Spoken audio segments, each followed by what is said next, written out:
तो हेलो दोस्तों, स्वागत है आपका आज की इस खास एक मुलाकात में। आज हमारे साथ जो मेहमान हैं वो भी बहुत खास हैं, क्योंकि हमने आपसे वादा किया था कि आपके दिमाग में जो भी समस्याएं चल रही हैं सहारा को लेकर, सीआरसीएस पोर्टल को लेकर, उन सारी समस्याओं को हम कैसे अधिकारी से आपके सामने उसका निचोड़ हम दिलवाएंगे या उसका कहीं के समाधान दिलवाएंगे कि आप भी संतुष्ट हो जाएंगे कि हाँ, कुछ आपको जानकारी मिली है। यूँ तो बहुत सारे यूट्यूब चैनल पर और बहुत सारे आपको सोशल मीडिया के माध्यम से बहुत सारी चीज़ें आपको बताई जा रही हैं जो गलत भी है, लेकिन आज हमारे सामने मौजूद हैं श्याम सुंदर शर्मा जी, जो कि बक्सर के सहारा सेक्टर ब्रांच के मैनेजर हैं। और आज हम इनसे बात करेंगे जितनी भी आपकी सारी समस्याएं थी, हमने पॉइंट आउट कर लिया है एक पेज पर। उन सारी समस्याओं से हम बारी बारी से सर से समाधान मांगेंगे और जानेंगे कि आपको क्या करना चाहिए और क्या नहीं करना चाहिए।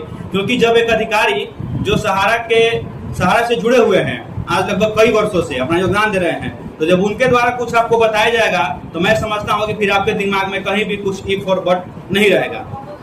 तो सर से सबसे पहले मैं ये पूछना चाहूंगा कि जो सहारा के डिपोजिटर हैं उनके मन में बहुत सारी समस्याएं चल रही हैं, ये सीआरसीएस पोर्टल को लेकर। सीआरसीएस पोर्टल है क्या? CRCS portal, first of all आप लोगों को धन्यवाद कि आप लोग जमाकर्ताओं के, हमारे सम्मानित जमाकर्ताओं के प्रश्नों के बारे में मेरे पास आप लोग आए हैं। मैं भरसक प्रयास करूंगा कि मैं संतुष्ट करूं आपके माध्यम से अपने सारे जमाकर्ताओं को।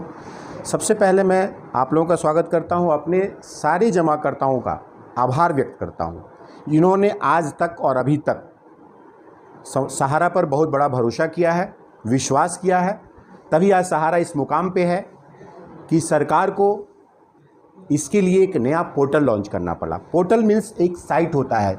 आज हम लोग जान रहे हैं कि हमारी दुनिया जो है सोशल मीडिया पे और ऑनलाइन पे ज़्यादा डिपेंड है। कोई भी मैनुअल वर्क धीरे धीरे ख़त्म होता चला जा रहा है। तो सहारा इंडिया ने अपने जमाकर्ताओं को देने के लिए प्रतिबद्धता जो जाहिर की थी कि अपने जमाकर्ताओं को मुझे भुगतान एनी हाउ करना है, सारे समस्याओं से जूझते हुए, उसके लिए लगातार प्रयास भी सहारा इंडिया कर रही थी। इस प्रयास में कोई कमी नहीं थी। भले वो दिख नहीं रहा था, ज़मीन पे नहीं आ रहा था, हम लोग से बार बार जमाकर्ताओं द्वारा सवाल किया जा रहा था कि भुगतान कब मिलेगा, कैसे मिलेगा। तो हम लोग बार बार यही जवाब देते थे कि चूँकि मामला थोड़ा कानूनी है तो अभी निदान कुछ नहीं मिल पा रहा है। माननीय सुप्रीम कोर्ट के आदेशानुसार ही कोई काम होगा। तो एक समय आया, बड़ी खुशी के साथ मुझे कहना पड़ रहा है कि 29 मार्च 2023 को माननीय सुप्रीम कोर्ट द्वारा एक बहुत ही ऐतिहासिक फैसला दिया गया, जिसमें ये कहा गया कि सहारा से भी खाते में जो आपका अमाउंट फ्रीज पड़ा हुआ है, जिसका कोई उपयोगिता नहीं है, और बार बार सहारा इस बात को कह रही थी कि प्लीज़ मुझे वो अमाउंट दिया जाए जिससे मैं अपने सम्मानित जमाकर्ताओं का भुगतान कर सकूं। लेकिन बहुत सारे क्लेम लगाए गए सहारा इंडिया पे, बहुत सारे। उसका अगर मैं बात करूं तो बहुत लंबा चौड़ा हो जाएगा। तो मैं शॉर्ट में कह दूं कि बहुत तरह की बातें सहारा इंडिया के बारे में बोली गई। सहारा इंडिया ऐसे कर रही है, सहारा इंडिया वैसे कर रही है, यानी कि ये क्वेश्चन मार्क बार बार लगाए जाते कि सहारा इंडिया की नीयत में खोट है, जबकि ऐसा कुछ भी नहीं था। सहारा इंडिया ने पूरी तरीके से अपना समूचा योजनाबद्ध तरीके से जो भी केस मुकदमा चल रहा था उस पर सुनवाई हो रही थी, उस पर सब कुछ हर डेट पे हमारे वकील सारे लोग जाके अपना क्लियर कर रहे थे। एक समय अंतोगत्वा आया, 29 मार्च 2023 का वो दिन था जिसमें ऐतिहासिक एक फैसला हुआ कि सहारा से भी खाते में जो पैसे आपके जमे पड़े हुए हैं, जिसका उपयोग नहीं हो रहा है, उस पैसे में से 5,000 करोड़। और इसमें एक चीज़ और मैं धन्यवाद देना चाहूँगा माननीय गृह मंत्री सहकारिता मंत्री माननीय श्री अमित शाह जी का। इन्होंने बहुत बड़ा योगदान दिया इसमें। इनकी एक पहल हुई, इनके मंत्रालय द्वारा एक पहल हुई, दिन रात मेहनत करके, और एक पोर्टल बनाया गया और उनको एक आदेश दिया गया, सहकारिता मंत्रालय को सुप्रीम कोर्ट द्वारा आदेश दिया गया कि आप इस पैसे में से 5,000 करोड़ रुपया निकालिए और अपने जमाकर्ताओं को भुगतान कराइए एक नया पोर्टल बना के अपने निरीक्षण में, जिसमें एक माननीय न्यायाधीश महोदय, सुप्रीम कोर्ट के रिटायर्ड न्यायाधीश महोदय और एक अधिवक्ता उनके साथ हैं, सम अग्रवाल साहब हैं, उनके द्वारा ये बताया गया। उनको एक मॉनिटरिंग टीम दी गई कि इस टीम के मार्फत से आप उनको भुगतान कराएं। और इन्होंने दिन रात मेहनत करके, और सहारा के लोग, हेडक्वार्टर के लोग, जो भी जैसे जैसे उनसे पूछा गया, उनसे डिमांड किया गया, जो जो उनको चाहिए होता है सारा देते हुए, और एक रास्ता निकाला गया। तो रास्ता अंत में यही निकला कि 5,000 करोड़ रुपया सुप्रीम कोर्ट ने जो आदेश दिया कि आप भुगतान करें, पहला वो मनी था जिसको एक कहा जाए कि सुप्रीम कोर्ट ने एक टोकन मनी के रूप में उनको आदेश दिया कि चूँकि बहुत बड़ा पेमेंट करना है तो धीरे धीरे ही संभव है, एकाएक अगर बहुत सारा कुछ हम ऑर्डर देते हैं तो पैनिक हो जाएगा जमाकर्ता और करना भी मुश्किल हो जाएगा। इसलिए उन्होंने एक रास्ता दिया और उस पोर्टल का नाम दिया गया सहारा रिफंड पोर्टल, जिसमें एक वेबसाइट है। उस वेबसाइट पे हम लोग घर बैठे, हमारे सम्मानित जमाकर्ता घर बैठे अपने मोबाइल के द्वारा उस पोर्टल पे डिमांड कर सकते हैं।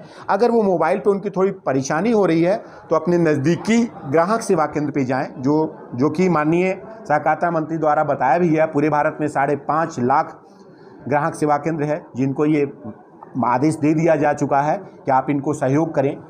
हम लोग भी जो क्वेरी हो रही है कार्यालय से भी करा रहे हैं, लोगों को जितना सहयोग बन पा रहा है उतना हम लोग कर रहे हैं। कार्यालय में दिन रात लोग आ रहे हैं तो हम लोग भी बैठ कर उनको जवाब दे रहे हैं और संतुष्ट करके भेज रहे हैं। और मेरा सबसे पहले बात करने के पहले एक करबद्ध प्रार्थना अपने जमाकर्ताओं से, अपने सम्मानित निवेशकर्ताओं से कि अभी की स्थिति में पैनिक ना हो। होगा सबका, थोड़ा कोई आगे हो रहा है, थोड़ा पीछे हो रहा है, चूँकि बहुत सारा अभी उसमें परेशानियाँ आ रही हैं। किसी का आधार कार्ड मोबाइल से लिंक नहीं है, मोबाइल से अगर लिंक है तो नंबर बंद हो गया है, तो वो ज़्यादा पैनिक ना हो। धीरे धीरे सिलसिलेवार ढंग से अपने काम को करें और अपने कागज़ को पूरी तरह तैयार करके उसके बाद अपना पोर्टल पे जाएं। तो पोर्टल पे जाते हुए अपना करेंगे। और मैं कहना, आपका और भी सवाल आएगा मैं जिसका जवाब दूंगा, जो मुझे अभी समझ में आई मैं बताया हूँ, बाकी मैं आपके सवालों का जवाब दूंगा। और मैं जानना चाहूँगा, आपके चैनल का नाम जानना चाहूँगा ताकि मैं बताऊँ लोगों को। वैसे चैनल का नाम नागेश भारद्वाज हुआ और एनईटी एजुकेशन अवेयरनेस हुआ जी। तो अच्छी बात है, आपके चैनल को हम लोग अच्छी तरह से लोग देखें, समझें और ये जो कह रहे हैं उनकी बातों को मानते हुए अपना आगे का काम बढ़ाएं। धन्यवाद आप लोगों का। जैसा कि आपने सुना, सर ने बोला कि आपको पैनिक नहीं होना है। जहां तक मुझे याद है सर, सहारा पर जो ग्रहण है वो 2012 से लगा। 2012 से ही सहारा के डिपोजिटर जो है वह कुछ न कुछ झेल ही रहे हैं। करते करते या 9 साल हो गए या 10 साल हो गए, 2023 चल रहा है। तो आपने जब 2023 तक वेट किया, दर्शक जो हैं, तो आप एक बात याद रखिए कि अभी तक सहारा चूंकि टिकी हुई है। अगर सहारा में कुछ दिक्कत होता तो हम ये भी कहना चाहेंगे सहारा शायद अभी तक भाग चुकी होती। जैसे कि अभी मैं 2-3 कंपनी के नाम बता दूं, PSCL या फिर उसमें विश्वामित्र भी कंपनी आई थी। आप जानते हो कि विश्वामित्र भी आपको कहीं दिखाई नहीं देगी। तो इसके लिए मैं सर से धन्यवाद कहूंगा कि अभी सहारा टिकी हुई है। सहारा के ऑफिस को देखकर या इन लोगों को ही देखकर हम लोग के मन में अभी भी कुछ होप है कि हाँ, हमारे पैसे अभी डूबे नहीं है, हमारे पैसे मिलेंगे। इसके लिए हम सहारा की टीम को और सुब्रतो राय जी को भी हम लोग धन्यवाद देते हैं। धन्यवाद सर। अगला क्वेश्चन है कि जैसे आपने कहा कि CRCS पोर्टल बनाया गया है, अभी तक कितने आवेदन आ चुके हैं? लगभग 1 महीने होने वाले हैं। और कितने लोगों का अभी तक रिफंड पैसा कर दिया गया है? अभी देखिए, ये मैं इसके बारे में जो भी जानकारी दूंगा तो मैं भी समाचार पत्रों द्वारा जो जानकारी दी जाती है उसके आधार पे ही मैं दूंगा। अभी मैंने कुछ दिन पहले पढ़ा था कि 3-4 दिन पहले का मेरा न्यूज़ है कि 23 लाख लोगों ने पोर्टल पे अपना रजिस्ट्रेशन करा लिया है। और ये संभवतः 4 दिन पहले का है, लेकिन 1-2 दिन थोड़ा पोर्टल डिस्टर्ब रहा है। मैं आज की बात कर लूँ तो 1-2 दिन पहले थोड़ा पोर्टल डिस्टर्ब रहा तो थोड़ा संख्या कम होगा। लेकिन आज मैं उम्मीद कर रहा हूँ कि वो संख्या कभी कम से कम भी हुआ होगा तो 30 लाख से ऊपर चला गया होगा। तो 30 लाख लोग अभी तक लगभग करा चुके हैं। मैं एक्यूरेट नहीं बता रहा हूँ, मैं जो समाचार पत्रों में पढ़ता हूँ उस आधार पर मैं भी ये किया हूँ। चूँकि मेरे पास ऐसा कोई अभी जरिया नहीं है कि मैं आपको एक्यूरेट बता पाऊँ। जैसे पहले होता था कि मेरे पास से जो डाटा निकलता था, कुछ भी ऐसा होता था तो मैं अपने हेडक्वार्टर से थोड़ी मदद ले लेता था और मुझे मिल जाता था वो मदद, तो मैं एक्यूरेट बताता था। लेकिन मैं अभी लमसम बता रहा हूँ कि संभवतः 30 लाख लोग मिनिमम कराए हुए हैं, इससे ज़्यादा ही होंगे। क्योंकि दिन रात हो रहा, मैं अभी यहाँ बात कर रहा हूँ और लोग अपने घर बैठे हुए दनादन डिमांड कर रहे हैं, तो उसको आप कैलकुलेट नहीं कर पाएंगे। क्योंकि पूरे भारत में ये हो रहा है, पूरे भारत में हमारे सम्मानित निवेशकर्ता हैं, तो पूरे भारत में ये मामला चल रहा है। तो ये एक सेकंड समझिए कि पोर्टल पर रजिस्ट्रेशन बढ़ता चला जा रहा है। सर, इसमें ये भुगतान की प्रक्रिया के सरकार कैसे अपना रही है? जैसे कि आप पहले रजिस्ट्रेशन कर रहे हैं, उसके बाद फिर आपका अकाउंट वेरिफिकेशन हो रहा है, उसके बाद देखा ये भी जा रहा है कि यूजर का सत्यापन भी कराया जा रहा है, आधार ऑथेंटिकेशन कराया जा रहा है, उसके बाद वो एक मुश्त में से जो भी रकम है उस रकम में से कुछ हिस्सा वो देनदारी तय कर रहे हैं। क्या ये प्रोसेस यही चल रहा है या इसमें कुछ और भी है? नहीं, एकदम आप सही सवाल किए हैं। मैं इसके बारे में आपको थोड़ा डिफाइन कर दूं, क्लियर कर दूं कि ये एक प्रोसेस ये बनाया गया है। आप पहला तो सवाल मैं ये कहूँगा कि ये सवाल दिमाग से निकाल दें आप लोग कि सहारा इंडिया का जो पैसा सहकारिता मंत्रालय के पोर्टल के द्वारा जो मिल रहा है वो 10,000 मिल रहा है, उतना ही मिलेगा। बहुत तरह की बातें मार्केट में आ रही हैं, आप प्लीज़ उस पर ना जाएं, अफवाहों पे ना जाएं। 10,000 एक आपका टोकन मनी के रूप में एक स्टार्ट मनी है, जिससे कि आपके अकाउंट के वेरिफिकेशन को फाइनली चेक करके ये देखा जा रहा है कि आपने जो डिमांड किया हुआ है वो सब कुछ ठीक है कि नहीं। अब आपने डिमांड की प्रक्रिया बताई, तो डिमांड की प्रक्रिया का कारण ये था कि अब तक हम लोगों पे बार बार लांछन लगाया जा रहा था कि हमारे जमाकर्ता फेक हैं, हमारे जमाकर्ता फर्जी हैं। हमारे केस के दरमियान ये बहुत सारी बातें आई हैं। सहारा सेबी के विवाद के दरमियान समाचार पत्रों में बार बार ये निकाला गया, जिसका कि पटाक्षेप हो गया, सच की जीत हुई कि हमारे जमाकर्ता काल्पनिक हैं, बनावटी हैं, फेक हैं, जबकि ऐसा बिल्कुल नहीं था। अगर ये फेक हैं तो मैं ये कह रहा हूँ कि ये 23 लाख या 30 लाख या 40 लाख कौन हैं जिनका डायरेक्ट आधार कार्ड से सत्यापन किया जा रहा है। आधार कार्ड से उनके मोबाइल पे OTP जा रहा है, उस OTP के बाद ही उनका रजिस्ट्रेशन सफल हो रहा है, और देन उनके बैंक अकाउंट का वेरिफिकेशन हो रहा है कि किस बैंक में उनका खाता है। एक डबल OTP की व्यवस्था की गई है कि उनके बैंक से वो आधार जुड़ा हुआ है कि नहीं, उसमें उनका बैंक अकाउंट नंबर डायरेक्ट उठा रहा है। और मैं ये आग्रह करूँगा कि बिल्कुल ये सवाल ऐसा मन में ना रखें कि आपका अगर 2 लाख जमा है, आपका अगर 5 लाख जमा है तो आपका 10,000 ही मिलेगा। क्योंकि सरकार ने एक सिस्टम बनाया है, और हर लोग एक सिस्टम बनाते हैं, हर एक सिस्टम में बनाया जाता है। जैसे मान लीजिए फॉर एग्जांपल आप ही हमारे जान पहचान के हैं और लेट नाइट मुझे फ़ोन करते हैं, कि मुझे 50,000 रुपये की आवश्यकता है, आप प्लीज़ ऑनलाइन कर दें, मैं बड़ा बुरी स्थिति में फंसा हूँ, मैं हॉस्पिटल में हूँ और मैं दूर हूँ, कहीं मैं लेके पैसा उनको नहीं जा सकता हूँ, तो मैं उस परिस्थिति में उन्हें कहता हूँ ठीक है मैं ऑनलाइन ट्रांजेक्शन कर दे रहा हूँ, लेकिन मैं 50,000 रुपया एक बार नहीं डालता हूं उनको, मैं उनके खाते में पहले 1 रुपया डालता हूं और मैं उनसे पूछता हूं कि भाई क्या आपके खाते में 1 रुपया चला गया। जब वो इस चीज़ को क्लियर करते हैं कि हाँ भैया आ गया है, तब मैं बाकी का 49,999 रुपये ट्रांसफ़र करता हूं, ताकि मैं ये सुरक्षित जानना चाहता हूं कि मेरा पैसा जिसको देना था उसके पास पहुंचा कि नहीं। तो मुझे लगता है कि ये सरकार की एक प्रक्रिया है, कि अगर किसी का 2 लाख, 4 लाख, 5 लाख है तो एक साथ ना देके 10-10 हज़ार का एक फंडामेंटल बनाया जाए, ताकि ज़्यादा से ज़्यादा लोगों तक पहुंचा जाए और वेरिफिकेशन जो मेरा पेपर का हो रहा है वो सेटिस्फैक्शन के साथ हो और लोगों में जाएं। तो मैं ये आग्रह कर रहा हूं कि प्लीज़ हमारे सम्मानित निवेशकर्ता बिल्कुल इस चीज़ की चिंता ना करें कि 10,000, चूँकि भाई कंपनी पैसा दे रही है। मैं सबसे पहले बार बार ये कह देना चाहता हूँ, कोई सरकार पैसा आपको नहीं दे रही है, मीडिएटर सरकार बनी है। सरकार द्वारा एक मीडिएटर बनाया गया है जिसमें सहकारिता मंत्रालय का बहुत बड़ा योगदान है, और ये कंपनी की देनदारी है। पैसा किसने लिया?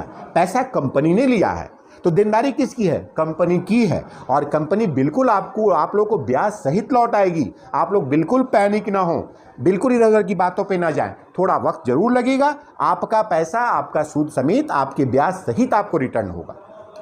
ये बहुत बड़ा अपडेट दिया है सर ने, क्योंकि जब आप ऑनलाइन करते हैं तो आपने देखा होगा कि आपसे केवल डिपॉजिट अमाउंट पूछा जाता है कि आपने सहारा में कितना पैसा जमा किया था। आपके दिमाग में घूमता है सवाल कि केवल डिपॉजिट अमाउंट मांगा जा रहा है तो मेरा ब्याज कहाँ गया। तो सर ने जैसे कहा कि आपको ब्याज सहित पैसा मिलेगा, लेकिन सर मैं यहाँ पर आपसे एक बात पूछूंगा, क्योंकि मैं अभी यहाँ पे आपका इंटरव्यू ले रहा हूँ, लेकिन मैं भी एक सहारा का जमा करता हूँ। बिल्कुल, और मैंने भी अपना ऑनलाइन किया हुआ है, और जब मैंने ऑनलाइन किया और जब मैंने अपना घोषणा पत्र को जब मैंने डाउनलोड किया, तो उसमें मैंने दूसरा पॉइंट जो था वो पढ़ा कि उसमें लिखा था कि मेरी अंतिम राशि भुगतान तक मैं किसी अन्य मंच पर अपना दावा नहीं करूंगा। इसका मतलब क्या होगा? इसका मतलब 10,000 देकर आप फुसला देंगे, फिर मैं कहीं दावा नहीं कर पाऊंगा। बिल्कुल सही। इसका मैं आपको क्लियर कर दूं कि सहारा से भी विवाद जब से शुरू हुआ, सहारा का जब से विवाद शुरू हुआ, उस समय से अब तक न जाने कितने ऐसे मंच तैयार हुए हैं, जिनका इससे कोई लेना देना नहीं था। लेकिन हमारे भारतीय न्यायिक प्रक्रिया है, जो हमारे भारतीय न्याय में जो प्रणाली बनी हुई है, उसमें आज ये प्रणाली है कि अगर मेरे खिलाफ कोई भी शिकायत होती है तो जो भी एक ऑर्गेनाइजेशन होता है वो कान खड़ा करके खड़ा हो जाता है कि आपने ऐसा कुछ किया है तो आपसे, और ये अच्छी बात है, पूछनी चाहिए, होनी चाहिए। अगर मैं कुछ गलत कर रहा हूं तो मेरे पे क्वेश्चन मार्क लगनी चाहिए, चाहे वो मंच हो, सरकारी कोई ऑफिस हो, या कोई भी ऐसा हो, नागरिक मंच हो, उसका भी अधिकार बनता है, क्योंकि वो मौलिक अधिकार में आता है कि आप पूछ सकते हैं कि आपके साथ कोई दगाबाजी तो नहीं हो रही है। तो इन चीज़ों को देखते हुए सरकार ने ये, इसलिए मुझे लगता है सरकार ने ये जो बनाया होगा फॉर्मेट, ये इसलिए बनाया होगा कि जब इस प्रक्रिया में जो हमारी प्रक्रिया, कानूनी लड़ाई जो चल रही थी, सहारा से विवाद जो चल रहा था, इस दरमियान देखा गया कि पूरे भारत में जहाँ तहाँ अजीब अजीब तरह के केस कर दिए गए जो इसका कोई आधार नहीं बनता था। तो हमको लगता है इन सारी प्रक्रियाओं को देखते हुए जमाकर्ताओं को ये कहा गया होगा कि अब तो सरकार पे विश्वास करो, सरकार आपके लिए पोर्टल लाई है, सहकारिता मंत्रालय आपके लिए पोर्टल लाई है, अब कम से कम जाके सहारा किसी कार्यालय में या किसी नागरिक मंच पे या किसी और ऐसे जगह पे जाके आप बार बार वाद करेंगे तो उस वाद का सॉल्यूशन तो मिलेगा नहीं। तो आप पैनिक ना हो, इस चीज़ को कंट्रोल करने के लिए शायद इन्होंने इस शब्द का उपयोग किया है। अभी तक तो बात किया हमने सीआरसीएस पोर्टल के बारे में, और थोड़ा डिपॉजिटर के हित के बारे में बात कर लिया जाए। बिल्कुल। जैसे हमारे चैनल पर बहुत लोगों का कमेंट आता है कि डेथ क्लेम का कोई सीआरसीएस पोर्टल पे है ही नहीं कि डेथ क्लेम कैसे करें, माइनर अकाउंट का क्लेम कैसे करें। उनके नेम में डिफरेंस है, जैसे कि एक मंजू देवी थी, उन्होंने कहा कि मेरे पहले सहारा पर मंजू कुमारी के नाम से मैंने खाता खोला था, अब मेरा आधार कार्ड में मंजू देवी हो गया है, तो मैं कैसे क्लेम करूं? ऐसे लोगों का आप समाधान कैसे बताएंगे? सबसे पहले तो मैं डेथ क्लेम का चर्चा कर लूं। देखिए, डेथ क्लेम में होता क्या कि अकाउंट होल्डर की डेथ हो चुकी है, उनके नॉमिनी हम लोग के सारे खातों में नॉमिनी का प्रावधान है, उसमें नॉमिनी जो बनाया जाता है पूरा उनका राइट बनता है कि वो नॉमिनी के रूप में अपना ये करें। लेकिन अभी चूंकि जिस पोर्टल में डाला जा रहा है उसमें पोर्टल में सिर्फ और सिर्फ ये लिखा हुआ है अकाउंट होल्डर नेम। तो अगर अकाउंट होल्डर नेम में हम मृत्यु हुए व्यक्ति का नाम डालेंगे तो वो कहीं से सही नहीं होगा।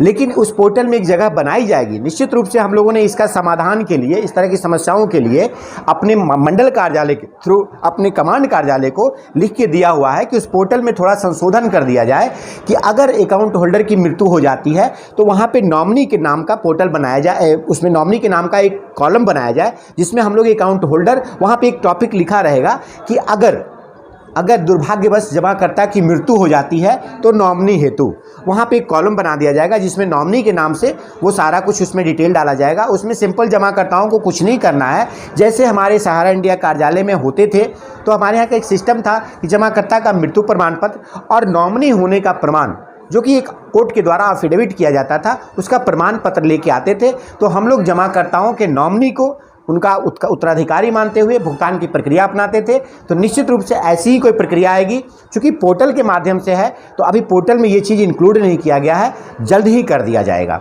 दूसरी बात आपने एक कही कि नाम में डिफरेंस आ रहा है, तो जहाँ तक मुझे भी जानकारी है कि इस प्रक्रिया को थोड़ा बहुत सुधार दिया गया है पिछले वीक में ही सुधार दिया गया है। किसी का शॉर्ट नेम है, टाइटल में थोड़ा अंतर है, उसको थोड़ा सा नज़रअंदाज करते हुए वो पोर्टल ले रहा, चूँकि वेरिफिकेशन तो पेपर का हो रहा है ना, पेपर का वेरिफिकेशन हो रहा है, तो वहाँ पे अभी चूँकि हमारे यहाँ जो प्रक्रिया थी उस प्रक्रिया में हम लोग एफिडेविट का माध्यम बनाते थे, कोर्ट से एफिडेविट मंगाते थे, उस हिसाब से करते थे। लेकिन अभी वो मेरे अधिकार में तो है नहीं, डायरेक्ट पोर्टल पे डालना है। तो पोर्टल पे हो सकता है कि उसमें 30 दिन का जो समय आपका लिया गया है, तो इस तरह के मिसमैच को नहीं लिया गया है। अगर कोई मिसमैच आ गया, कोई डिफरेंस आ गया, किस तरह के क्लेम में कोई परेशानी आ गई, तो आपका जो दावा नंबर है उस दावा नंबर से आपको खबर किया जाएगा, देन आपको उसको सुधार लेंगे। इसलिए आप लोग इसके लिए बिल्कुल परेशान ना हो, इन तरह की समस्याओं का भी निदान हो गया है। और मैं तो कहूँगा कि अगर शॉर्ट नेम है, टाइटल है, तो एक बार ट्राई करके देखा जाए। अगर वो ले लेता है आपका, चूंकि इस पोर्टल में एक चीज़ बनाया गया है, कुछ भी चीज़ अगर मिसमैच टाइप का होगा तो आपका लेगा नहीं। तो उस सुधार की प्रक्रिया को डाला गया है, जहाँ तक मुझे जानकारी मिली है। मैं भी अपने वरिष्ठ कार्यालय से कोशिश करता हूँ हर चीज़ को रोज़ जानना, चूँकि नया चीज़ है तो नया चीज़ आ रहा है। तो हम लोग चूँकि ब्रांच पे बैठे हुए, सेक्टर बैठे हुए, तो ज़्यादा लोग का आना जाना हो रहा है, ज़्यादा समस्याओं को पता चल रहा है, तो इसका भी निदान मिल गया है। तो थोड़ा बहुत आप लोग ज़रूर पहले एक बार कर लें। हमको अभी तक कोई क्लेम नहीं आया कि अगर हम देवी और कुमारी के नाम से किए हैं तो कहीं मिसमैच होकर और हमारा रिजेक्ट कर दिया है। आप लोग प्लीज़ इसको कराएं। मतलब सर, भविष्य में लग रहा है कि पोर्टल में अगर किसी यूजर का कोई डाटा अगर गलत हुआ है तो उसको सुधार करने की कोई गुंजाइश निश्चित रूप से होगा। संसार में ऐसी कोई समस्या नहीं जिसका समाधान नहीं, वो तो एकदम होगा। लेकिन अभी क्या है कि अभी हम लोग थोड़ा एक काम करें, चूँकि नई चीज़ है, तो भाई मैं बार बार कह रहा हूँ ना कि पैनिक नहीं होना है। 2 दिन विलम्ब हो जाए, 4 दिन विलम्ब हो जाए, हमको ये पूरी तरह से ध्यान दे देना है कि मेरा पेपर, चूँकि लोग, कोई नौकरी वाला व्यक्ति है, वो कहीं रहा है, वो जहाँ रहा, कुछ पैसे उसके बचे, उसने जमा कर दिया वहाँ के लोकल कार्यालय में, तो वो क्या करें। वैसे सारे जमाकर्ताओं के लिए मेरा एक ही कहना है, मेरा एक ही रिक्वेस्ट है कि सारे कागज़ को पहले एक जगह ले लें, पूर्ण आश्वस्त हो जाएं कि अब मेरा कोई कागज़ कहीं इधर उधर नहीं है, और उस सारे को एक साथ रखने के बाद एक बार ही डिमांड करें। उस डिमांड में भी एक प्रक्रिया अपनाएं, चूँकि वो 3 कंपनी का हो रहा है, कुल मिला के 4 कंपनी का हो रहा है, तो सहारा क्रेडिट का सर्टिफिकेट अगर 5 है तो उसको एक साथ कर लें, हमारा क्रेडिट का है तो उसको एक साथ कर लें, सहारा यूनिवर्सल अगर है तो उसको एक साथ कर लें। चूँकि वो सिस्टमेटिक होगा तो जो डाटा वहाँ चेक कर रहे हैं उनको भी थोड़ी सुविधा होगी, और आपके बारे में भी वहाँ पे सब कुछ अपडेट करने में सुविधा होगी, और आपको भी सही तरीके से पेपर को रखने में सुविधा होगी। और इस तरीके से आप कराएं तो ज़्यादा बढ़िया होगा। और आप लोग का जो फॉर्म डाउनलोड हो रहा है उस फॉर्म के अपना फ़ोटो चिपका के नीचे सिग्नेचर करके पुनः उसको आप लोग अपलोड कराएं, और अपलोड कराने के बाद वो सारी कागजात को अपने पास प्लीज़ रख लें, वो ग्राहक सेवा केंद्र पे ना छोड़ें, उसको सिस्टम तरीके से आप लोग रख दें। और जो आपका दावा पेश किया जा रहा है उस दावा का भी जो नंबर आपको मिल रहा है, तो मैं तो रिक्वेस्ट करूंगा कि फ़ोन में तो रखें ही रखें, कहीं सेव करके रखें ही रखें, लेकिन उसकी एक प्रिंट आउट भी आप निकाल लें ताकि आपके पास एक पेपर हो जाए, और उस सारे को एक जगह एक पैकेट में बना के रखें कि कभी भी कोई अगर इन्फॉर्मेशन आपसे ली जाए पोर्टल के माध्यम से, जो अपना मोबाइल नंबर है उस पर कोई अगर मैसेज जाए, कुछ जानकारी लेनी चाहिए, तो तुरंत आप निकालें और उसको हाजिर कर दें। क्योंकि अभी देखने को मिल रहा है ब्रांच में आते हैं तो आधा अधूरा पेपर लेके आते हैं, कभी कुछ लेके आए कभी कुछ, तो ऐसे में प्लीज़ ये ऐसा करके आप ग्राहक सेवा केंद्र पे ना जाएं, ऐसा पेपर रख के आधा अधूरा आप अपना डिमांड ना करें। अपने पेपर को पहले पूर्ण रूप से तैयार कर लें। इसमें कार्यालय से जो सहयोग चाहिए आप लोग ले सकते हैं, कार्यालय आपको सहयोग करेगी, जो बन पड़ेगा ज़्यादा से ज़्यादा सहयोग करेगी, और आप देन उसको डिमांड करें तो निश्चित रूप से आपका डिमांड सफल हो जाएगा। अच्छा सर, इसी कस्मोकस में भी बहुत सारे भागम दौड़ में कई लोगों का ऐसा भी है कि 1-2 डिमांड के पेपर छूट गए हैं। बिल्कुल, तो वैसे लोग फिर क्या करें जो लोगों ने आवेदन भी कर दिया है? बिल्कुल परेशान ना हो, थोड़ा धैर्य रखें। निश्चित रूप से ऐसे समस्याएं आए हैं जिनके बारे में हम लोगों ने लिख के दिया हुआ है, तो उनको सेकेंडरी दे दिया जाएगा, उसी दावा नंबर में उनका ऐड करने की संभावना है। लेकिन अभी तत्काल ऐसी कोई पोर्टल पे व्यवस्था नहीं की गई है, तो प्लीज़ ऐसा अभी ना करें, थोड़ा धैर्य रखें। एक सर और है, हमारे कमेंट आया था हमारे चैनल पे, एक नेपाल के जमा करता है, वो पूछ रहे हैं कि मेरा पेमेंट कैसे होगा, क्योंकि आधार से आप लोग ऑथेंटिकेट कर रहे हैं। तो मैं ऐसे जमाकर्ताओं का सवाल मैं भी एक करूंगा उनसे कि उन्होंने क्या दे के मेरे यहाँ खाता खोला था, पहले उनसे ये क्लियर कर दीजिए। उन्होंने खाता खोलने के पहले केवाईसी तो ज़रूर कुछ दिया होगा। जिस केवाईसी को उन्होंने यहाँ दिया है, अगर वो केवाईसी वैलिड है तो वो वैलिड माना जाएगा, उसी केवाईसी के तहत वो काम करें, और निश्चित रूप से इसका कोई आधार बनाए। लेकिन आपने ये सवाल अगर रखा है तो मैं भी अपने कमांड कार्यालय से जल्द ही इसका निदान लेके आपके चैनल को मैं बता दूंगा। और सर एक और इशू है, जो हमारा एक बॉन्ड है सहारियन बॉन्ड का, सहारियन बॉन्ड में सर पॉइंट वैल्यू को ऐड कैसे करना है, उसमें सर बहुत ज्यादा कंज्यूमर्स को हमारे प्रॉब्लम जी बिल्कुल, निश्चित रूप से आप एक चीज़ ध्यान देंगे, जब सहारियन का कोई भी बॉन्ड आपके पास आएगा तो इसमें देखेंगे सर्टिफिकेट 2 पन्ने में आपका प्रिंट है, 2 पार्ट में एक सर्टिफिकेट प्रिंट है। आखिर क्यों 2 पार्ट में सर्टिफिकेट प्रिंट है? वो दोनों मिला के एक पार्ट है, सर्टिफिकेट नंबर सेम है दोनों पार्ट में, तो दोनों मिला के एक पार्ट है। तो प्लीज़ आपका जो ऊपर वाले का मूलधन का बीच में जो सेंटर पॉइंट है वहाँ पे, और नीचे में आपका एक जगह पॉइंट लिखा हुआ है, तो पॉइंट के पास आप देखेंगे डिटेल जब पढ़ेंगे तो उसमें 100 रुपीज़ पर पॉइंट उसका वैल्यू माना जा रहा है। तो आपका मान लीजिए ऊपर में 15,550 है, तो 15,550, और नीचे में अगर आपका 17,179, अगर आपका पॉइंट है 179, तो आप प्लीज़ उससे 17,900 माने। 100 पॉइंट इंटू 100 आप मल्टीप्लाई कर दें तो आपका वो रुपीज़ हो जाएगा, और दोनों मिला के आपको ऐड करके डिमांड करना है। आप अपने पोर्टल पे दोनों अमाउंट को मिला के डिमांड करेंगे, वो आपका मूलधन माना जाएगा, देन आपका इंटरेस्ट ऐड होगा। ये बहुत बड़ी समस्या थी, और लगभग हमको लग रहा है कि जितने लोगों ने अभी तक डिमांड किया है उनमें से अधिकतर लोगों ने ये गलती कर दिया है, क्योंकि बहुत सारे यूट्यूबर बता रहे थे कि केवल आपको ऊपर वाला पॉइंट में लिखना है। जैसा कि आपने सुना, जिन्होंने गलती कर दिया है वो तो खैर बाद में सुधार लेंगे, जिन्होंने नहीं किया है, जो डिमांड करने वाले हैं, वो यहाँ पर ध्यान से सुन लें कि जो आपका सहारियन में 2 बॉन्ड मिला होगा आपका, आप ध्यान दीजिएगा, दोनों बॉन्ड का नंबर आपका एक ही होगा। आपका ऊपर में जो होगा एक आपका दिया होगा डिपॉजिट अमाउंट में, जैसे 17,200, और नीचे आपका जो दिया होगा वो पॉइंट में दिया होगा, जैसे कि सर ने बताया 179, तो 179 दिया है तो आपको उसमें 100 से गुना कर देना है, यानी 17,900, और फिर ऊपर वाले आपका डिपॉजिट अमाउंट में दोनों को ऐड करके, और तब आपका टोटल सहारियन का डिपॉजिट अमाउंट आपको भरना है CRCS पोर्टल पे। आप ध्यान रखिएगा। एक बात और है सर, हमारे मन में दुविधा है, हमारे पास एक बॉन्ड है जो कि 2025 में पूरा हो रहा है, तो क्या मैं उसका भी डिमांड अभी कर लूं या फिर मैं वेट करूं? देखिए, इसमें 2 तरह की बातें आ रही हैं। पहली बात, मेरे काउंटर से होता तो मैं अभी उसका डिमांड नहीं करता, क्योंकि मेरा समय पूरा नहीं हुआ उस अकाउंट का। लेकिन जहाँ तक मुझे याद है, जिस दिन पोर्टल लॉन्च हुआ था माननीय अमित शाह महोदय जो सहकारिता मंत्री हैं और बहुत बड़े धन्यवाद के पात्र हैं, उनके बारे में जितना भी हम लोग चर्चा करें बहुत कम होगा। उन्होंने बहुत पहल किया इसमें, उनका पूरा मंत्रालय ने पहल किया। उसके पहले एक वीडियो क्लिप दिखाई दी गई थी जिस दिन पोर्टल लॉन्च हो रहा था, तो बहुत बड़े स्क्रीन पे वीडियो क्लिप एक दिखाई दी गई थी। उसमें स्पष्ट शब्दों में लिखा हुआ था 21 मार्च 2022 तक खुले हुए समस्त खातों का आप इस पोर्टल के माध्यम से डिमांड कर सकते हैं।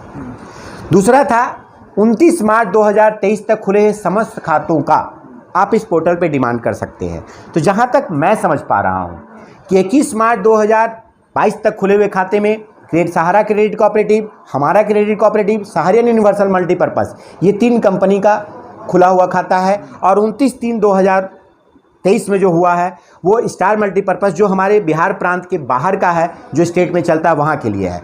तो मुझे इसमें कहीं कुछ समझ में नहीं आता है कि रोकने की कोई ज़रूरत है। प्लीज़ आप सारा कर दें। अगर कंपनी के थ्रू ही अगर उसका भुगतान होने की बात हो या पोर्टल से बाहर की बात हो या सरकार की क्या सहकारिता मंत्रालय का पहल होता है, उसकी तो बाद में चर्चा करेंगे हम लोग। आपके पास जो पेपर है तो इस दावा के अनुसार तो ये लगता है कि आपके समस्त खातों को डिमांड कर देना चाहिए।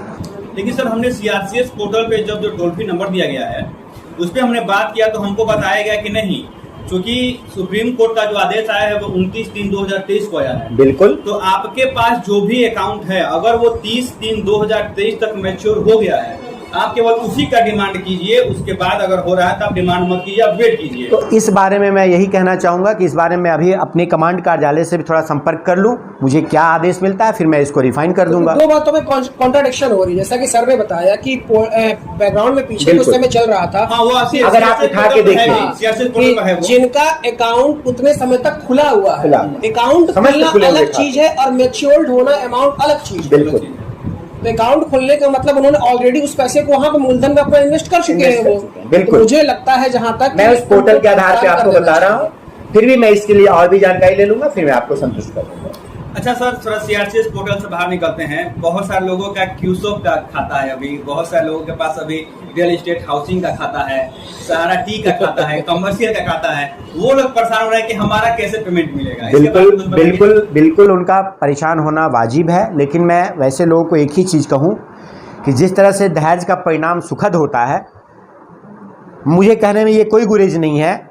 जिस कार्यालय में मैं बैठता हूँ यहाँ लोग कह के जाते थे, मैं जितनी बार उनको ये बातें बताता था कि केस चल रहा है, डिसीजन आएगा, आप लोग का पैसा सुरक्षित है, मिलेगा। और हमारे चेयरमैन ने अखबार के माध्यम से एक पूरी तरह से पत्रिका निकली हुई थी आज से 1.5 साल पहले, उसमें टोटल चीज़ लिखा हुआ था कि मेरी देनदारी क्या है, मेरे पास एसेट कितना है, वो सब कुछ क्लियर करते हुए मैं कहूँगा कि जिस तरह से आज इसका निदान निकला, कल उसका भी निदान निकलेगा। और वो दिन दूर नहीं कि जैसे ये जमाकर्ता संतुष्ट हुए हैं वो भी जमाकर्ता संतुष्ट होंगे और निश्चित रूप से उनका ही पैसा मिलेगा। बिल्कुल अधीर होने की जरूरत नहीं है। अच्छा सर, एक और चीज़ है, आप जानते हैं कि सहारियन के स्टार 2 पे अकाउंट नंबर इंगित नहीं है, तो वैसे जमाकर्ता अकाउंट नंबर कहाँ से लाएंगे? क्योंकि आप जानते हैं कि बहुत सारे जगह पे फ्रेंचाइजी और आपका सेक्टर ऑफिस बंद हो चुका है, नहीं खुल रहा है। तो लोग परेशान हो रहे हैं, जमाकर्ता परेशान हो रहे हैं कि हम कैसे अपना अकाउंट नंबर लिखवाएं, हमको कोई ऐसा नंबर दीजिए जहां पे हम फोन करके सहारा का ऑफिस अपना हम अकाउंट नंबर ले सके, या हम क्या डालें। बहुत लोग परेशान हो रहे हैं, इसके बारे में बताइए कुछ। इसके बारे में हम एक ही चीज़ कहना चाहेंगे, कुछ परिस्थितियाँ हमारे साथ ऐसी आई, चल भी रही हैं, बहुत लंबे दिनों से चल रही है, जिस कारण हम लोगों पे अनर्गल तरह का वाद भी लादा गया, जिसका हम लोग जवाब देते चले गए। बहुत सारे मकान मालिक पैनिक हो गए, उनका किराया सही समय पे हम लोग नहीं दे पा रहे हैं, जो कि कानूनी लड़ाई के चलते सब कुछ हुआ है। जिस कंपनी का इनकमिंग बंद हो जाएगा, आउटगोइंग अगर रहेगा तो कहाँ से कोई बियर करेगा? जिस खेत में कोई फसल ही ना हो तो अनाज कहाँ से पैदा होगा? इसके चलते कुछ मकान मालिक द्वारा तालाबंदी कर दिया गया है, कुछ ऐसी चीज़ें बता दी गई हैं कि वहाँ ऑफिस खोलना मुश्किल हो जा रहा है। तो अभी उसका निदान कंपनी के द्वारा किया जा रहा है। अपने बड़े बड़े शाखाओं में उनको मशीन बुला के कोशिश किया जा रहा है कि ऐसे ऐसे समस्याओं का निदान किया जाए। मैं भरसक प्रयास करूंगा अपने मंडल कार्यालय से संपर्क करते हुए कि इस समस्या का निदान जितना जल्द हो सके ज़रूर किया जाए और हो जाएगा। यानी कि हर जिले में रीजन ऑफिस खुल रहा है? बिल्कुल खुल रहा है, जिलावार नहीं रीजन कार्यालय है, कुछ जिला में नहीं है। जैसे अभी बक्सर में मेरा रीजन कार्यालय था, उसको भोजपुर के साथ अटैच किया हुआ।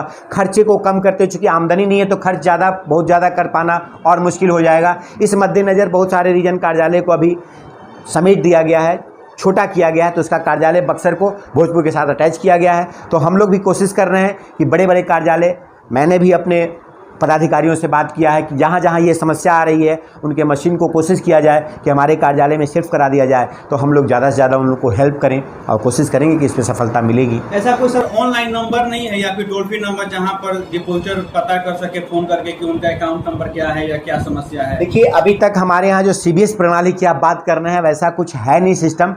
ऑनलाइन नंबर है, टोल फ्री नंबर है, जो भी सर्टिफिकेट हमने दिया है, जो भी पासबुक हमने दिया है, उसमें सहारा के हेडक्वार्टर का नंबर है, आप वहाँ बात कर सकते हैं। लेकिन वहाँ बात करने से शायद ही समस्या का निदान ना मिले, चूँकि सेंट्रलाइज अगर डाटा ना रहे हर काउंटर पे तो दिक्कत हो सकती है। चूँकि आप एक बात याद रखिए, सहारा कोई छोटी मोटी कंपनी नहीं है। सहारा ऐसा नहीं कि एक ज़िला में उसका एक कार्यालय है, एक ज़िला में 17 कार्यालय हैं, 18 कार्यालय हैं, एक मंडल में मतलब कुल मिला के 150 कार्यालय हैं। तो उस हिसाब से इसका बहुत बड़ा ब्रॉड है, एरिया बहुत बड़ा है। तो थोड़ा सा परेशानी हुई है, ज़रा सा इनकमिंग प्रभावित होने से, हमारे यहाँ NI रुक जाने से, जमाकर्ताओं में पेमेंट देर होने से, खलबली मच जाने से बहुत सारी असुविधाएं आई हैं। लेकिन इसका जल्द ही कोई ना कोई निदान निकल जाएगा। कंपनी आज भी खड़ी है, कंपनी कल भी खड़ी थी और मैं कह रहा हूँ कि कंपनी आगे भी खड़ी रहेगी। चलिए हम थोड़ा अंतिम की तरफ चलते हैं। और सर एक बहुत ही महत्वपूर्ण क्वेश्चन, बहुत सारे डिपॉजिटर ऐसे हैं या बहुत सारे एजेंट ऐसे हैं कि बीच में जब सहारा की स्थिति खराब थी तो डिपॉजिटर कुछ हड़बड़ा गए थे कि नहीं, मेरा जो मूलधन है वही मुझे वापस कर दिया जाए। तो कुछ एजेंट और कुछ डिपॉजिटर ऐसे थे जिन्होंने, मान लीजिए कि मैं डिपॉजिटर हूँ, मैंने आपसे कहा कि ठीक है मैं तुम्हें मूलधन देता हूँ, तुम सर्टिफिकेट मुझे मेरा दे दो। मैंने आपसे अदला बदली कर लिया सर्टिफिकेट का। अब चूंकि सर्टिफिकेट तो आपके नाम से है, मैंने आपको मूलधन देकर ले लिया है, तो फिर मैं कैसे उसको डिमांड कर सकता हूँ? देखिए, सबसे बड़ी बात तो ये कि ये ऑफिशियली प्रक्रिया तो है नहीं है। अगर वो किए थे तो समय रहते उनके नाम, अपने नाम से उनको ट्रांसफर करा लेना था। लेकिन खैर, अब उन्होंने ऐसा कर लिया है तो उसका कोई ना कोई निदान निकलेगा। और मैं तो ऐसे जमाकर्ताओं से आग्रह करूंगा आपके चैनल के माध्यम से कि प्लीज, अगर आपने पैसा लिया है तो प्लीज उनको, अगर डिमांड आप अपने नाम से भी कराना चाहते हैं, और जमाकर्ता और कार्यकर्ता दोनों से मैं कहूंगा कि दोनों बैठ के बात कर ले, टेबल टॉक कर ले। मैं कह रहा हूं ना कि कोई ऐसी समस्या नहीं जिसका समाधान नहीं, टेबल टॉक कर लें और ईमानदारी पूर्वक जो पैसा उनको दिए हैं, जितना लंबा अवधि का दिए हैं, जो उनका थोड़ा बहुत नफा नुकसान होता है उसको उनको भी मिलना चाहिए। मैं तो ये कहता हूं, मैं एक फिनेंशियल सेक्टर में हूं, फाइनेंस को देखता हूं, तो मैं एक मैनेजर होने के नाते मैं ये जरूर कहना चाहूंगा कि जिसने भी पैसा अगर दिया है, और मान लीजिए जमाकर्ता का डिमांड अभी जमाकर्ता के रूप में हो रहा है और किसी ने 10,000 रुपया आज से 3 साल पहले किसी को दे दिया होगा, तो लाभ उसको भी मिलना चाहिए जिसने आपको दिया है। तो ईमानदारी तो यही कहती है कि लाभ उनको भी मिलना चाहिए। आपका तो पैसा उसने लौटा दिया तो लाभ उनको देने की कसर। लेकिन चूंकि ऑफिशियली नहीं है तो मैं किसी पे दबाव नहीं डाल सकता हूं। मैं आग्रह कर सकता हूं कि प्लीज ऐसे चीजों का बैठ के आपस में समाधान कर लें, तो निश्चित रूप से उसका समाधान निकल जाएगा। क्योंकि हमारे यहाँ एक प्रक्रिया थी, ऐसे लोगों का ट्रांसफर हो जाता था कि आपसी देन लेन कर लिए, परेशान है, किसी को समय पूरा नहीं हुआ है, तो एक प्रक्रिया थी कि उसको ट्रांसफर हम लोग करा देते थे। उसकी एक रसीद कटती थी और डाटा में उनका नाम आ जाता था, तो इस तरह की कोई झंझट नहीं आती थी। लेकिन अगर ऐसा कुछ हुआ है तो प्लीज आपस में इसका सामंजस्य कर लें। अभी मेरे पास कोई प्रक्रिया नहीं है कि मैं उसका ट्रांसफर कर लूँ। तो हम लास्ट क्वेश्चन के साथ विराम देंगे यहीं पर। सर आपसे क्वेश्चन रहेगा कि बहुत सारे लोगों का पूछना यह है कि क्या उनको इस CRCS पोर्टल पे आवेदन करना चाहिए या फिर नहीं करना चाहिए। और दूसरी बात, थोड़ा आप अपने तरफ से अपने सहारा का पॉइंट ऑफ व्यू रखिएगा कि आपके सहारा का पॉइंट ऑफ व्यू ये सब सारे मामले में क्या है, और डिपॉजिटर के लिए थोड़ा आपको संदेश दे दीजिएगा। बहुत बहुत धन्यवाद। और बहुत अच्छा क्वेश्चन, मेरे मन में ये बार बार आ रहा था कि आप इतना क्वेश्चन मेरे पे दागे जा रहे हैं और मेरे कंपनी के बारे में कुछ नहीं पूछ रहे हैं। मुझे भी प्लेटफॉर्म चाहिए, मैं भी 28 वर्षों से यहाँ काम कर रहा हूँ, मुझे भी प्लेटफॉर्म चाहिए अपना बात रखने का। देखिए, सबसे पहले मैं बता दूँ, ये बात दिमाग से निकाल दें हमारे सारे जमाकर्ता कि भुगतान सरकार कर रही है, भुगतान सरकार के मार्फत हो रही है और भुगतान एक एक पाई का सहारा कर रही है और करेगी भी। और सहारा वचनबद्ध है, आज से नहीं, 1 फरवरी 1978 से वचनबद्ध है।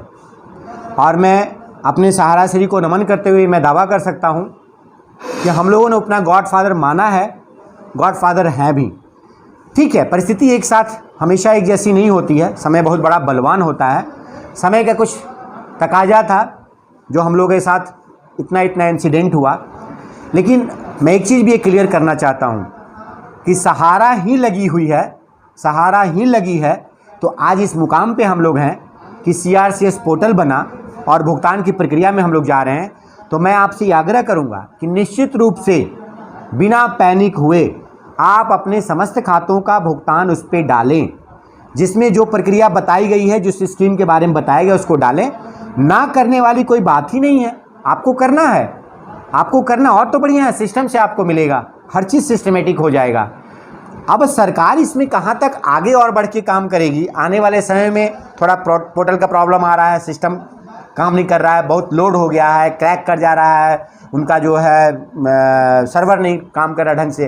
तो भाई सर्वर तो काम ढंग से नहीं है करेगा, सहारा का भुगतान है ना, मामूली थोड़े है, सहारा जिसका नाम ही है, तो उसको कोशिश तो भले की गई। मैं यहाँ पे कोई टिक्का टिप्पणी नहीं करूँगा कि हमारी कंपनी के साथ क्या ज्यादती की गई, लेकिन उस ज्यादती से निकलते हुए अगर हम तैराक ना होते, अगर हम सहारियन, वो निवेश करता हो या कार्य करता हो, अगर तैराक ना होते तो इस समंदर से बाहर नहीं निकलते। निश्चित रूप से हम तैरना जानते थे, तैराक थे, तो आज निकल के बाहर आए हैं। हाँ, निश्चित रूप से थोड़ी परेशानी ज़रूर हो रही है, समय थोड़ा ज़्यादा ज़रूर लग रहा है, लेकिन विजय होगी। और मैं आप सबों का शुक्रगुजार हूँ कि आप लोगों ने सहारा पे विश्वास किया, और विश्वास के साथ ही आप करें। प्लीज़ इधर उधर की बातों पे ना आए। अगर कोई भी कन्फ्यूजन आप लोगों को हो तो अपने नज़दीकी कार्यालय में जाके वहाँ बात करें, वहाँ से आपको समाधान मिलेगी, वहाँ उनका हेल्प लें। कोई उजूल फुजूल बातों पे ना जाए, ये इन्होंने वो कह दिया, उन्होंने वो कह दिया, उन्होंने ये कह दिया। तो जैसे कहावत है ना कि कौवा कान लेके गया, तो कौवा के पीछे नहीं भागना चाहिए, कान को तुरंत छू के देख लीजिए, आपका कान अगर आपके पास है तो कौवा के पीछे भागने से फ़ायदा क्या है। तो प्लीज़ आप लोग पैनिक ना हो, शांतिपूर्वक अपना अपना डिमांड अवश्य करा लें, निश्चित रूप से डिमांड करा लें। धन्यवाद। आज थोड़ा समस्या से जूझ रहा है सहारा इंडिया, लेकिन आप सब जानते हैं कि रेलवे के बाद सहारा इंडिया ही एक ऐसी कंपनी थी जो सबसे ज़्यादा रोजगार दी थी। और आज भी आप घर घर पूछिएगा तो आपको घर घर सहारा के पोस्टर आपको जरूर मिलेंगे। तो चलिए आज के लिए बस इतना ही, और आशा है कि आपकी सारी समस्याओं का समाधान मिला होगा। अगर नहीं तो कमेंट बॉक्स में आप जरूर लिखिएगा, हम सर से फिर आपकी समस्या सर के सामने रखेंगे और उनसे समाधान लेने की कोशिश करेंगे। मिलते हैं अगले वीडियो में, तब तक के लिए धन्यवाद।